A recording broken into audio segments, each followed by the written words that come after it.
এই জন্য ইম্পর্টেন্ট যে একটা সংগ্রাম সিস্টেমে রূপান্তরিত হচ্ছে, একটা সংগ্রাম, একটা আত্মত্যাগ, এটা স্ট্রাকচারে রূপান্তরিত হতে যাচ্ছে। স্ট্রাকচারাল ডিজাইন চেঞ্জ হচ্ছে রাষ্ট্রের, যেটাকে আমরা বলে আসছি এতদিন কাঠামো চেঞ্জ, রাষ্ট্র কাঠামো। এই রাষ্ট্র কাঠামোতে বড় ধরনের পরিবর্তনের সূচনা হচ্ছে। যারা জীবন দিয়েছে, যারা তাদের অঙ্গ প্রত্যঙ্গ বিলিয়ে দিয়েছে, যারা বেঁচে আছে, তারা দেখতে পাবে যে তাদের এই সংগ্রামটা সাংবিধানিকতার ভিতরে ঢুকে একটা নতুন কাঠামোগত পরিবর্তন আসতেছে। That's why this is very important. এমন যদি হয়তো সংগ্রাম রাস্তায় করে মানুষ, পক্ষে বিপক্ষে মতামত দেয়, কিন্তু এটা কখনো স্ট্রাকচারাল ডিজাইনে পরিবর্তন আনে না, তখন সেই সংগ্রাম রাস্তায় থেকে যায়, ওই সংগ্রাম আর পরিপূর্ণতা পায় না। কিন্তু এখানে সংগ্রামটা শাসনতন্ত্রে পরিবর্তন আসছে। কি ধরনের পরিবর্তন দেখেন,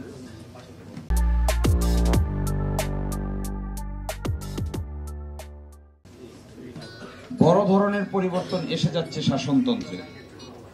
তার মধ্যে একেবারে মূল নীতি থেকে শুরু করে যে কয়টা চমকপ্রদ পরিবর্তন, যিনি প্রধানমন্ত্রী হবেন তিনি 21 সালে দলীয় প্রধানের দায়িত্বে থাকতে পারবেন না। এই পরিবর্তন বিরাট ব্যাপার। আগে আমরা দেখেছি এক ব্যক্তি প্রধানমন্ত্রী, তিনি দলেরও প্রধান, তিনি হাউজেরও প্রধান, তিনি সরকারের প্রধান, সবই গণভবন। কিন্তু এখন যিনি দলের প্রধান হবেন তিনি আর প্রধানমন্ত্রী হতে পারবেন না। খুব ইম্পর্টেন্ট প্রশ্ন। আরেকটা বড় প্রশ্ন এখানে হয়ে গেছে, এসে যাচ্ছে, 10 বছরের বেশি কেউ ওই পাওয়ার স্ট্রাকচারের প্রাইম মিনিস্টার থাকতে পারবেন না, বিরোধীদের হোক আর একটা না হোক। বিরাট পরিবর্তন। একবার চিন্তা করেন, যতই অসুবিধাজনক শাসন আসুক না কেন, যত কঠিন শাসকেরই জন্ম হোক না কেন, 10 বছরের বেশি না। 10 বছর পরে তিনি ইনভ্যালিড হয়ে যাবেন। সাংঘাতিক প্রশ্ন। এটা একবার চোখ খুললেই বাইর হয়ে যাবে। এবার যারা প্রথম ভোট দেবে তারা একজন শাসক দেখেছে, 1 টার্ম, 2 টার্ম, 3 টার্ম, কনজিকিউটিভ 15 বছর। কিন্তু এখন যে পরিবর্তনের সূচনা করা হচ্ছে, সেখানে 10 বছর পরে অটো ওই ব্যক্তি ইনভ্যালিড হয়ে যাবে, কনস্টিটিউশনালি বার্ড হয়ে যাচ্ছে। বিরাট স্ট্রাকচারাল ডিজাইন পরিবর্তন হয়ে যাচ্ছে। পার্লামেন্টের 2টা হয়ে যাবে, একটা হয়ে যাবে উচ্চ কক্ষ, একটা হয়ে যাবে নিম্ন কক্ষ। উচ্চ কক্ষ গঠিত হবে, নিম্ন কক্ষের নির্বাচনে যে পার্সেন্টেজ হবে এই পার্সেন্টেজ অনুযায়ী উচ্চ কক্ষ গঠিত হবে। কোন দল যদি 5% পায়, 5%-এর বিনিময়ে তিনি 100 আসনের মধ্যে 5 জন পাবেন। কোন দল যদি 20% পায়, 100 আসনের এগেইনস্টে তিনি 20টা আসন পাবেন। কোন দল যদি 60% পায়, 100 আসনের এগেইনস্টে তিনি 60টা পদ পাবেন উচ্চকক্ষে। তাহলে দেখবেন উচ্চকক্ষে কোন দলের পক্ষেই এককভাবে সংখ্যাগরিষ্ঠতা অর্জন করা সম্ভব হবে না। ধরেন বাংলাদেশে একটা দল এককভাবে কত পার্সেন্ট ভোট পায়? 30, 40, 45, 42, 43, তাহলে 100-র ভিতরে 43 জন পাবেন। এর মানে কি দাঁড়াচ্ছে? এটার নাম হবে সিনেট। এখানে প্রস্তাব করেছে এটার নাম হবে সিনেট। নিম্ন কক্ষের নাম হবে সংসদ, উচ্চ কক্ষের নাম হবে সিনেট। তাহলে নিম্ন কক্ষে একটা বিষয় পাস হয়ে যাওয়ার পরে উচ্চ কক্ষের একজন স্পিকার, ডেপুটি স্পিকার আছে, নিম্ন কক্ষের আরেকজন স্পিকার, ডেপুটি স্পিকার আছে। ওই ডেপুটি স্পিকার উচ্চ কক্ষের জন হবে বিরোধী দল থেকে, নিম্ন কক্ষের ডেপুটি স্পিকার হবে বিরোধী দল থেকে। আর্টিকেল 70-এর ব্যাপারে বলছে 2টা ছাড়া বাকি সব নিজস্ব পার্টির বিরুদ্ধে ভোট দিতে পারবে। স্বাধীনতা পাচ্ছে সংসদরা, সাংসদরা স্বাধীনতা পাচ্ছে, সংসদ সদস্যরা লিবারেটি পাচ্ছে। এক হলো অর্থ বিল, আর একটা হলো নো কনফিডেন্স। এই 2টা ছাড়া বাকি সব জায়গায় দলের বিরুদ্ধে ভোট দিতে পারবে। প্রাইম মিনিস্টারের পার্টির মেম্বার অফ পার্লামেন্ট থাকা সত্ত্বেও প্রাইম মিনিস্টারের মতের বিরুদ্ধে গিয়ে আলোচনাও করতে পারবে, ভোটও দিতে পারবে, এগ্রিও করতে পারবে, ডিসএগ্রিও করতে পারবে। যে আমার ভাই যারা মৃত্যুবরণ করেছেন তাদের জীবনের বিনিময়ে, রক্তের বিনিময়ে structural design of the state পরিবর্তন হচ্ছে। সাংঘাতিক ব্যাপার। এটা যদি প্র্যাকটিস করা যায় আগামী 10, 20, 30 বছর, তাহলে বাংলাদেশ একটা নতুন শেপ নিবে। নতুন একটা কাঠামোগত পরিবর্তন ডেভেলপ হবে। 30 বছর চিন্তা করেন, চোখ বন্ধ করে 30 বছরে 10 বছর করে 3 জন লোক আসছে গেছে। যে লোক সরকার প্রধান সেই লোক পার্টি প্রধান না, যে লোক হলো উচ্চ কক্ষে আছে সেই লোক নিম্ন কক্ষে নাই, উচ্চ কক্ষে মেজরিটি এক দলের, নিম্ন কক্ষে মেজরিটি আরেক দলের। উচ্চ কক্ষে হলে এই 20 জন কোনোভাবেই একমত হইতে পারছে না, নিম্ন কক্ষে একমত হয়ে যাচ্ছে। এই যে একটা বিরাট বড় পলিটিক্যাল ডিসকাশনের জায়গা ওপেন হচ্ছে, এটা 30 বছর কন্টিনিউ করলে nation will see a new dimension in the political atmosphere. এখন আমাদের ভাইয়েরা রক্ত দিয়েছে, জীবন দিয়েছে, কারণ এগুলো হচ্ছে। যেমন ধরেন এখন যে প্রস্তাবটা করেছে, বলেছে প্রথম প্রস্তাব হবে কি, গণভোটের ক্ষেত্রে এটা বলেছে একটা আদেশ জারি হবে। এইটা দেখে আমি খুব আশান্বিত হয়েছি। এটা এখন বসে বসে পড়ছিলাম, এখানে বলা হচ্ছে আদেশটা কে জারি করবে। বলছে এই আদেশ জারি করবে হলো সরকার। সেহেতু সরকার গণ অভ্যুত্থানের মাধ্যমে প্রকাশিত জনগণের সার্বভৌম ক্ষমতা অভিপ্রায়ের ভিত্তিতে এই আদেশ জারি করিল। বড় একটা বিতর্ক থেকে বের হচ্ছে, যে বিতর্কটা আমরা ঐকমত্য কমিশনে বারবার করার চেষ্টা করেছিলাম। ঐকমত্য কমিশনকে তারা বলেছে সরকারের মূল ভিত্তি 106, সংবিধানের 106 অনুচ্ছেদ। এখান থেকে বের করতে কি যে সংগ্রাম করতে হয়েছে, এই সংগ্রাম এখন বাস্তবে রূপান্তরিত হচ্ছে। এখন আর 106 নাই, এখন এসে কি বলছেন, জনগণের সার্বভৌম ক্ষমতা ও অভিপ্রায়ের ভিত্তিতে এই আদেশ জারি করিল।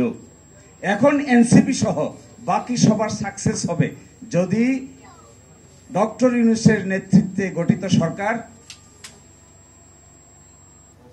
ওই অট্টালিকার বাইরে এসে জনগণকে সাথে নিয়ে এই আদেশ জারি করতে পারেন, তাহলে that will B A real atmosphere. এবং দেখেন আরো ইন্টারেস্টিং, জুলাই জাতীয় সনদ বাস্তবায়ন আদেশ 25 উইদিন ব্র্যাকেট আছে সংবিধান সংস্কার। সংবিধান সংস্কার আদেশ দিয়ে দেওয়া হচ্ছে, এই আদেশটা জনগণকে নিয়ে ঘোষণা করা হচ্ছে, একটা গণভোট অনুষ্ঠিত হচ্ছে, গণভোটে কোনো ডিসেন্টিং থাকছে না, বড় ধরনের পরিবর্তন আসতেছে। গণভোটের মাধ্যমে হয়ে গেলে এগুলো সংবিধানে ঢুকে যাচ্ছে।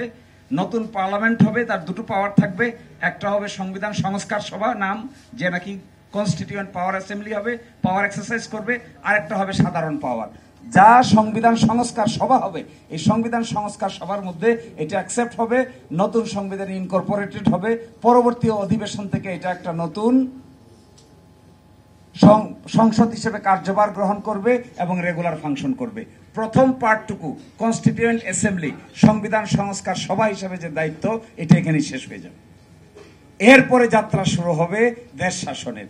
এই প্রক্রিয়াটা এখন যদি স্মুথলি পার করা যায়, without any unnecessary debate, without any unnecessary interruption, এই প্রক্রিয়াটা যদি পার করে নতুন সংসদ গঠন করা পর্যন্ত প্রক্রিয়ার মধ্যে যাওয়া যায়, সংবিধান সংস্কার সভা তার দায়িত্ব পালন শেষ, এরপরে নতুন পার্লামেন্ট যাত্রা শুরু করবে। এই অংশটুকু যদি এখানে ইনকর্পোরেট করে বাস্তবায়নের জায়গায় যাওয়া যায়, আমার ধারণা এই 1-1.5 বছরের সংগ্রাম একেবারে স্ট্রাকচারাল ডিজাইন পরিবর্তন করে বাস্তবে রূপান্তরিত হবে। মেজর ডিসেন্টিং পার্টটুকুতে যদি সরে আসেছে, যখন মেজর ডিসেন্টিং পার্ট ছিল এক জায়গায়, সেটা ছিল উচ্চকক্ষ নিম্নকক্ষ। উচ্চকক্ষ নিম্নকক্ষের জায়গায় আমরা মেজর ডিসেন্টিং ছিলাম না, মেজর ডিসেন্টিং ছিল উচ্চকক্ষ গঠিত হবে পিআর এর মাধ্যমে, এই জায়গায় ছিল মেজর ডিসেন্টিং। উচ্চকক্ষকে পিআর এর মাধ্যমে গঠন হতে দেওয়া হবে না, এখানে নোট অফ ডিসেন্ট দেওয়া হয়েছিল। আরেক জায়গায় দেওয়া হয়েছিল যে এক ব্যক্তি প্রাইম মিনিস্টার হবেন, আবার দলীয় প্রধান থাকবেন না, এই জায়গায় নোট অফ ডিসেন্ট দেওয়া হয়েছিল। নোট অফ ডিসেন্টের এই জায়গাগুলো আমাদের সামনে একটা স্টাম্বলিং ব্লক ক্রিয়েট করেছে। কেয়ারটেকার গভর্নমেন্ট কেমন হবে তার এখানে 5টা প্রপোজাল দেওয়া হয়েছে, অপশন 1, অপশন 2, 3, 4, 5। চতুর্থ অপশনে গিয়ে 1-2টা বড় দল এখানে নোট অফ ডিসেন্ট দিয়েছিলেন।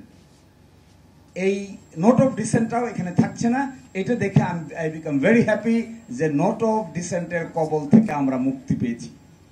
যে যাই নোট অফ ডিসেন্ট দিয়েছেন, আমি মনে করি যে দলই দিয়ে থাকেন, জামাত ইসলামী দেন, বিএনপি দেন, এনসিপি দেন, যে যেখানে নোট অফ ডিসেন্ট দিয়েছেন, এই নোট অফ ডিসেন্ট গুলো স্বেচ্ছায় সজ্ঞানে নিজ দায়িত্বে সকলেরই তুলে নেওয়া দরকার এবং এই বিতর্কে আর যাওয়ার প্রয়োজন নাই। লাস্ট কথা বলি, শেষ করে দিচ্ছি আমি। সবচাইতে ইন্টারেস্টিং মনে হয়েছে একটা কথা, আপনি প্রশ্নটা কিভাবে যাবে, আপনি কি জুলাই জাতীয় সনদ বাস্তবায়ন আদেশ 25 এবং ইহার তফসিল 1-এ সন্নিবেশিত সংবিধান সংস্কার প্রস্তাব সমূহের প্রতি আপনার সম্মতি জ্ঞাপন করিতেছেন কি না? এই হবে গণভোটের সাবজেক্ট ম্যাটার। যারা হা হচ্ছে তারা হা বলবে, যারা না হচ্ছে তারা না বলবে। যদি হা বলেন তাহলে এই সঙ্গে তফসিল 1-এ সন্নিবেশিত সংবিধান সংস্কার সংক্রান্ত একটা কথা কিন্তু একটু মনে রাখতে হবে, সংস্কার কিন্তু 84টার সবগুলো সংবিধান সংস্কার সংক্রান্ত না, অর্থাৎ সবগুলো গণভোটে যাচ্ছে না। গণভোটে যাবে শুধুমাত্র সংবিধানের সঙ্গে প্রাসঙ্গিক বিষয়, আর বাকিটা এক অংশ যাচ্ছে বিধি এবং আইন জারির মাধ্যমে, আর এক অংশ যাচ্ছে প্রশাসনিক ক্ষমতা প্রয়োগ করে এক্সিকিউটিভ আদেশের মাধ্যমে। সুতরাং এইখানকার সাবজেক্ট ম্যাটার থাকছে শুধুমাত্র সংবিধান সংস্কার রিলেটেড যেগুলো আছে সেটারই গণভোটের প্রয়োজন, বাকিগুলোতে কোনো গণভোটের প্রয়োজন নাই। ফলে এটা যদি অ্যাকসেপ্ট হয়ে আসে, আমার ধারণা অ্যাকসেপ্ট হয়ে আসবে। এখন একটা বিতর্ক আছে এখানে, সামনে ওই দিন হবে নাকি আগে হবে। আমরা বলেছিলাম আগে হোক, আগে হওয়া উচিত, এবং এখনো যতটুকু সময় আছে একটা ভোটের সঙ্গে আরেকটা ভোটকে মিলালে এটা তার গুরুত্ব হারিয়ে ফেলতে পারে। এটা মেজর একটা বিষয়। আমরা এখনো মনে করি এটা আগে হওয়া উচিত।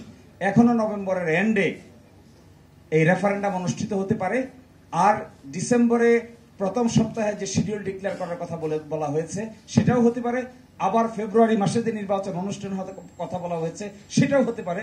কিন্তু অতীতের যে সমস্ত গণভোট হয়েছে সেগুলো গণভোটের দিন ডিক্লেয়ার করা থেকে 21 দিন, 19 দিন, 29 দিন এই সময়ের ভিতরে হয়েছে। ফলে আজকে হলো অক্টোবর মাসের 28-29 তারিখ, নভেম্বরের শেষ সপ্তাহে এরকম একটা গণভোটের আয়োজন হতে কোনো আপত্তি থাকার কারো কথা আছে বলে আমার কাছে মনে হয় না। কারণ everything is ready, everything is prepared. এখানে কোনো ক্যাম্পেইন নাই, এখানে কোনো বাড়তি কিছু নাই, শুধু ব্যালট বাক্স যাবে। এখানে পক্ষ বিপক্ষ নমিনেশন নাই, উইথড্রয়াল নাই, মামলা নাই, পক্ষে বিপক্ষে হাইকোর্ট নাই, সুপ্রিম কোর্ট নাই। ভেরি ইজি জব, চাইলে এটা করা যায়। ফলে আমাদের কথাটা এখানেই শেষ করে দিচ্ছি। এনসিপিকে আমি ধন্যবাদ জানাচ্ছি যে আজকে তারা এই আলোচনাটা করেছে। আরেকটা ধন্যবাদ জানাচ্ছি, ভিতরের কথা বাইরে বলে ধন্যবাদ জানাচ্ছি, তাদের এই পলিটিক্যাল স্ট্যান্ড যেটা তারা নিয়েছিল এখানে স্বাক্ষর না করে, এই স্বাক্ষর না করে নেওয়া পলিটিক্যাল স্ট্যান্ডটা অনেক সময় পেশেন্স ইজ বিটার হয়, কিন্তু ইজ ফ্রুইট সুইট হয়। ধৈর্যটা অনেক সময় তিক্ত হয়, কিন্তু তার ফলাফলটা অনেক সময় মধুর হয়। তো আজকে মনে হচ্ছে patience is bitter but is fruit is sweet.